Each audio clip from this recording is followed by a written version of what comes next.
Hi everyone, I am Ankita Majumdar. Welcome to my YouTube channel. Today I am going to teach you class 7th SST chapter 5th Women Change the World.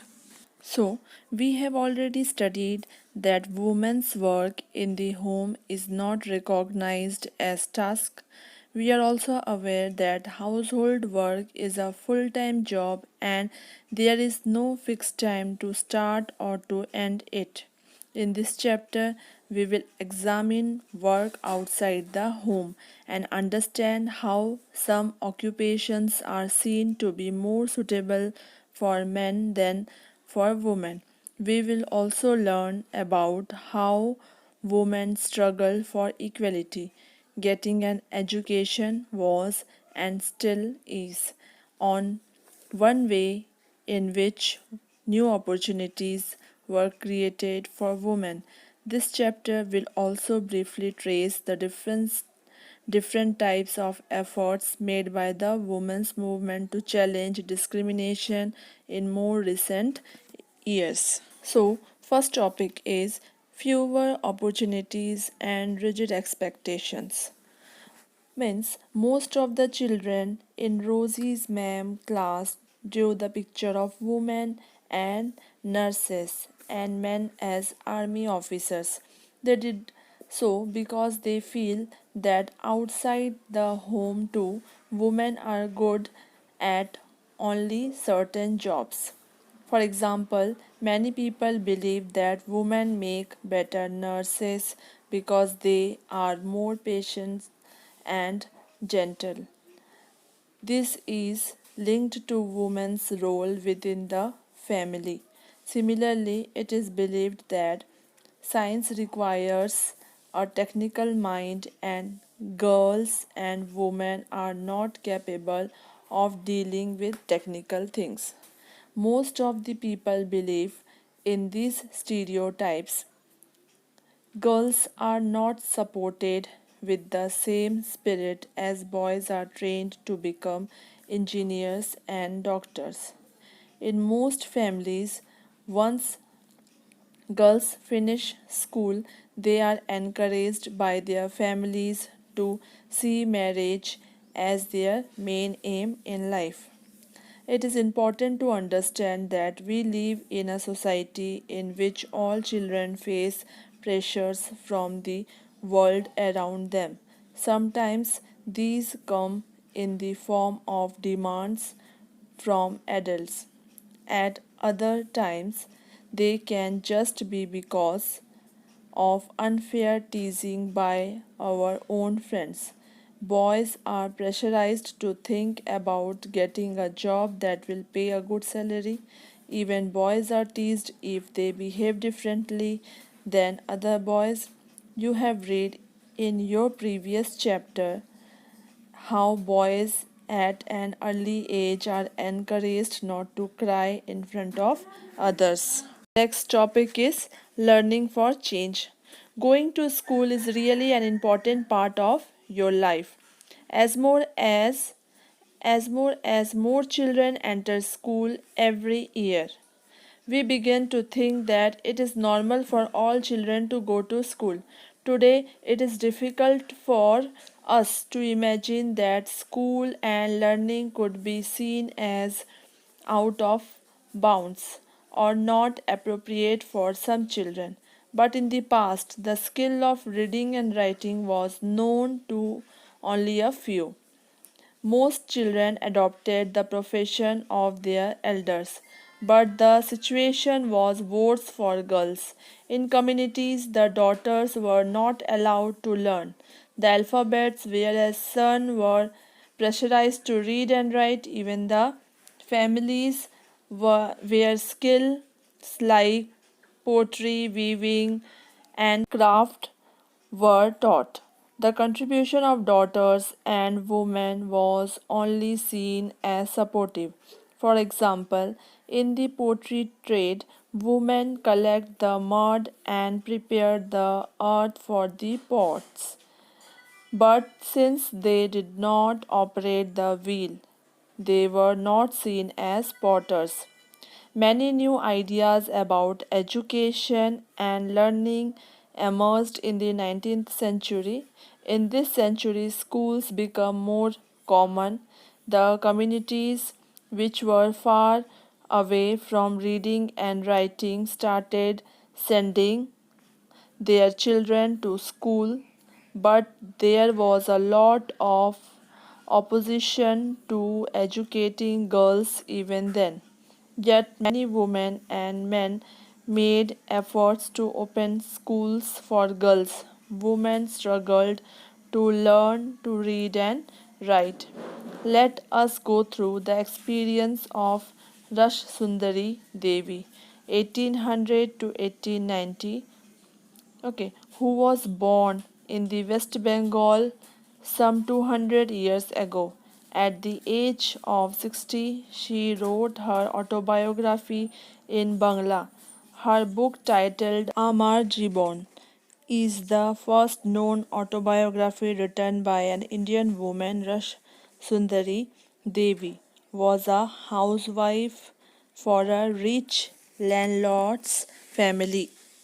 At that time, it was believed that if a woman learned to write and read, she would bring bad luck to her husband and become a widow.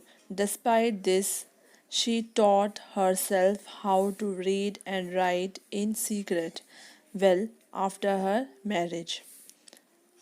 She said, I would start working at dawn and I would still be at it until well beyond midnight. I had no rest in between. I was only 14 years old at that time. I came to nurture a great longing. I would learn to read and I would read a religious manuscript. I was unluckily in those days women were not educated. Later I began to resent my own thoughts. What is wrong with me? Women do not read. How will I do it? Then I had a dream. I was reading the manuscript of Chaitanya Bhagat, The Life of a Saint, later in the day.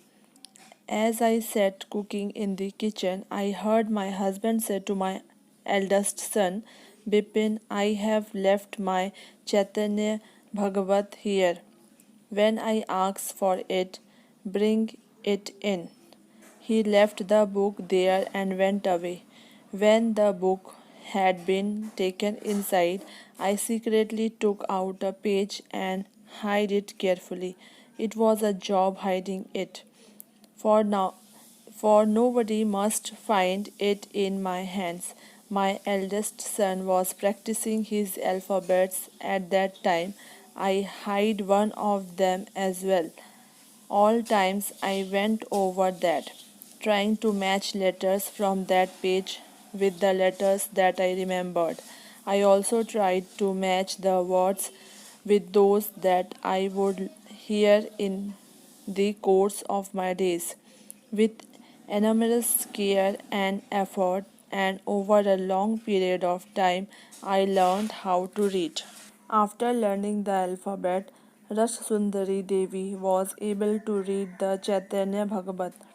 Through her own writing, she also gave the world an opportunity to read about women's lives in those days.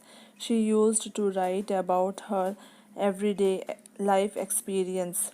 There were days when she did not have a moment to rest, no time even to sit down and eat. The difference still lies in the education of boys and girls. India has a survey every 10 years which counts the whole population of the country. It also gathers detailed information about the people living in India, their age, schooling, what work they do, and so on. We use this information to measure many things like the number of literate people and the ratio of men and women. According to the 1961 census, about 40% of all boys and men 7 years old and above were literate. That is, they could at least write their names, compared to just 15% of all girls and women. In the most recent census of 2001, these figures have grown to 76% for boys and men and 54% for girls and women. This means that the proportion of both men and women who are not able to read and have at least some amount of schooling has increased. But as you can also see, the percentage of the male group is still higher than the female. The gap has not gone away. Children from Dalit, Adivasi, and Muslim communities have leave school for several reasons. Some of them reasons are as follows. Even today, if some of the rural and poor areas there are neither proper schools nor teachers who teach on a regular basis. Schools are far from people's home and there is no transport facility like buses and vans. The poor families are unable to bear the cost of educating all the children. Many children leave school because of some type of discrimination. Some of the poor families send their children to work instead of school. Next topic is women's movement. Women and girls now have the right to study and go to school. There are other spheres like legal reforms, violence, and health, where the situation of women and girls has improved. These changes have not happened automatically.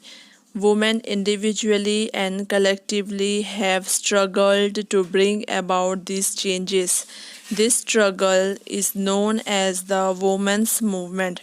Individual women and women's organizations from different parts of the country are part of the movement.